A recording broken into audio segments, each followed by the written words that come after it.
Bonjour à tous, bienvenue sur e-learning physique. C'est la suite de notre série de 3 vidéos sur l'utilisation la plus efficace possible de l'énergie potentielle dont on trouve les expressions à partir du gradient et que l'on parachute directement sur les exercices avec lesquels on a besoin de ces expressions pour trouver des positions d'équilibre, des équations différentielles, linéariser l'équation différentielle au voisinage de ces positions d'équilibre pour voir si elles sont stables ou instables.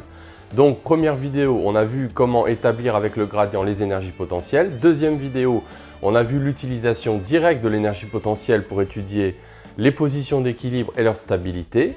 Dans cette troisième vidéo, on va voir comment trouver l'équation différentielle du mouvement en dérivant l'énergie mécanique non pas par rapport aux paramètres, comme dans l'énergie potentielle, mais par rapport au temps. Donc, le problème qu'on se pose, c'est qu'on a un point matériel P qui est assujetti à rester sur un axe delta. Il est connecté par un ressort de longueur à vide L0 de raideur K à l'origine O. Et donc cette tige tourne à vitesse angulaire constante autour de l'axe Z dans le référentiel terrestre galiléen, un problème ultra classique. Et on veut aujourd'hui établir l'équation différentielle du mouvement. Alors je ne reviens pas sur l'expression de l'énergie potentielle, on l'a fait dans la vidéo précédente. Tout est exprimé en fonction du paramètre R, qui est la distance à l'origine O du repère. Aujourd'hui, on va appliquer le théorème de l'énergie mécanique pour aller plus loin. Donc le théorème de l'énergie mécanique dans R', donc l'énergie mécanique est définie dans R', et elle est dérivée par rapport au temps dans R'. On va voir ce que ça veut dire. Donc c'est la puissance des forces non conservatives dans R', bien sûr. Alors, ces forces, on avait vu ça la dernière fois.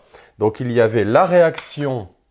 Donc, c'est une puissance dans R', hein, dans R'. Donc, la vitesse, c'est la vitesse relative dans R'.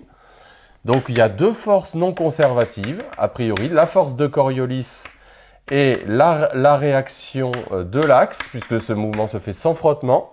Donc le mouvement se faisant sans frottement, la réaction est dans le plan normal à la tige. Attention, pas simplement a priori dans le plan du tableau, mais ce produit scalaire est nul. Donc il n'y a pas de composante selon l'axe delta du mouvement de la réaction. Et puis la force de Coriolis. Alors toujours bon de rappeler l'expression de la force de Coriolis, pas se tromper, moins de m oméga de R' par rapport à R, vectoriel V de P dans R'.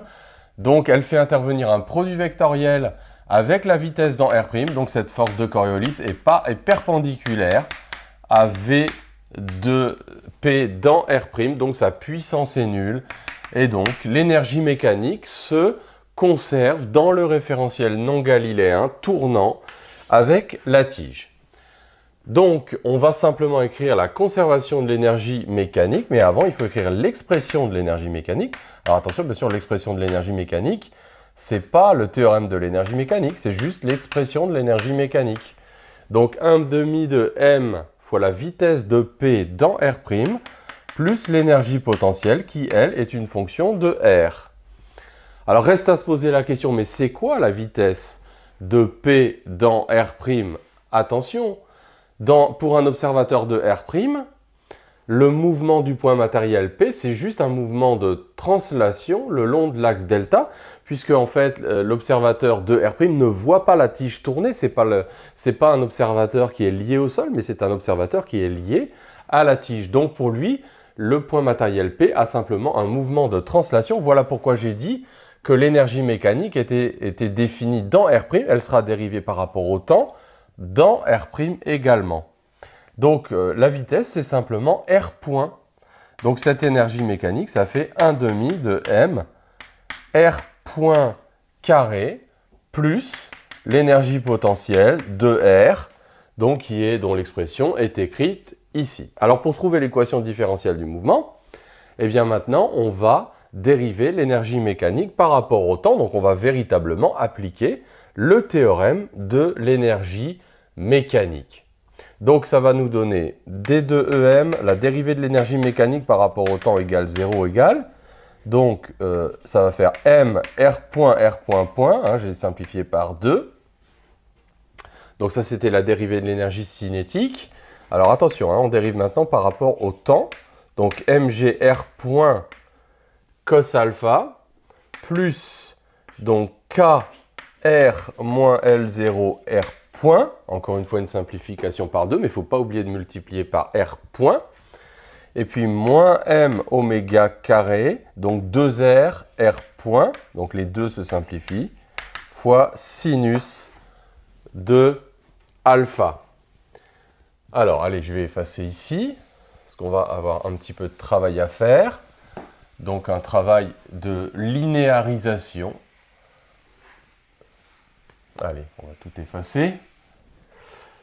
Donc, l'équation différentielle s'écrit après simplification par R point partout.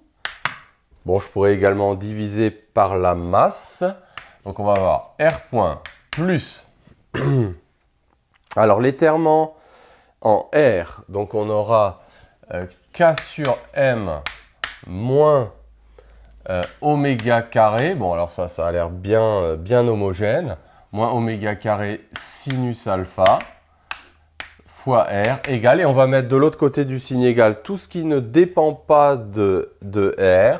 Donc, on aura moins G ici et puis plus K L0. Donc voilà l'équation différentielle du mouvement. Alors, bien évidemment, comment ça va se résoudre? Eh bien, ça va dépendre grandement du signe de cette parenthèse. J'ai fait une vidéo spécialement pour 3 équations différentielles à maîtriser parfaitement en physique. Ce n'était pas des équations tirées de la mécanique, mais de la diffusion. Donc la variable, ce n'était pas le temps, mais c'était x. Mais là, il est vraiment crucial que tu saches parfaitement maîtriser cette équation différentielle linéaire à coefficient constant du second ordre. Et il n'y a pas de terme en R point. Donc, ou bien c'est l'oscillateur harmonique si la solution est positive, ou bien ce sont des exponentielles réelles ou des CHSH, cosinus hyperbolique, sinus hyperbolique, si la parenthèse est négative. Donc, alors 2 cas. Donc, si cette parenthèse est positive, donc on retrouve en fait les histoires de stabilité. Regarde comme tout cela est bien cohérent. Donc, ça, c'est quand oméga est plus petit que racine, une pulsation qui était déjà apparue dans notre étude avec l'énergie potentielle. Donc, il ne faut pas que ça tourne trop vite, autrement dit, pour que l'équilibre soit stable. Et à ce moment-là, alors on pourrait appeler tout ça oméga 0 carré, à ce moment-là, la parenthèse, hein, et on aurait R de t est égal à A cosinus oméga 0t plus phi plus la solution particulière. Et bien sûr, qu'est-ce qu'on va retrouver comme solution particulière? Eh bien, on va retrouver la même solution que ce qu'on a trouvé dans la vidéo précédente en dérivant l'énergie potentielle par rapport à R, puisqu'en fait, ça ne représente rien d'autre que la position d'équilibre du point matériel P. Et donc, on voit que si on écarte le point matériel P de sa position d'équilibre, eh bien, celui-ci va osciller autour de cette position d'équilibre. Bien sûr, ici, il n'y a pas d'amortissement, mais on a la période des oscillations T0, 2pi sur oméga 0 au voisinage de cette position d'équilibre. Donc, on voit directement que la position d'équilibre est une position d'équilibre stable. Et donc, on voit que tout est cohérent entre l'étude de l'énergie potentielle et l'utilisation de l'énergie mécanique.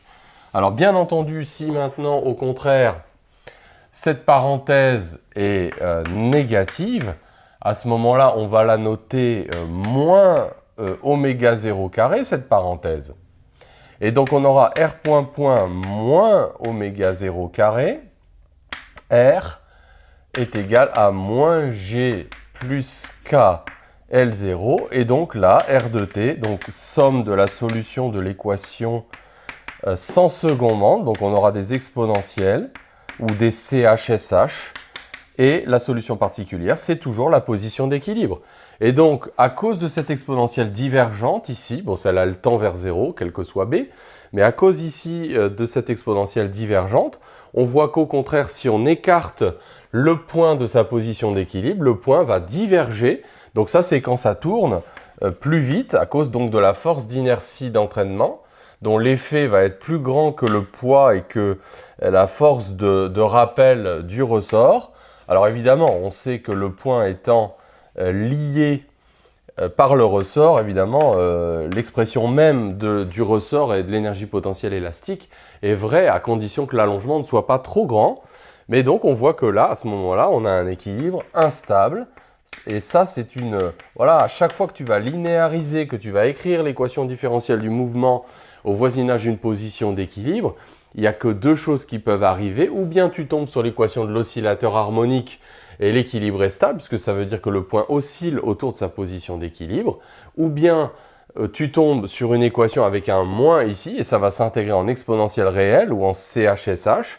Et ça veut dire que la position d'équilibre est une position d'équilibre instable. Voilà, ben c'est pas plus compliqué que ça.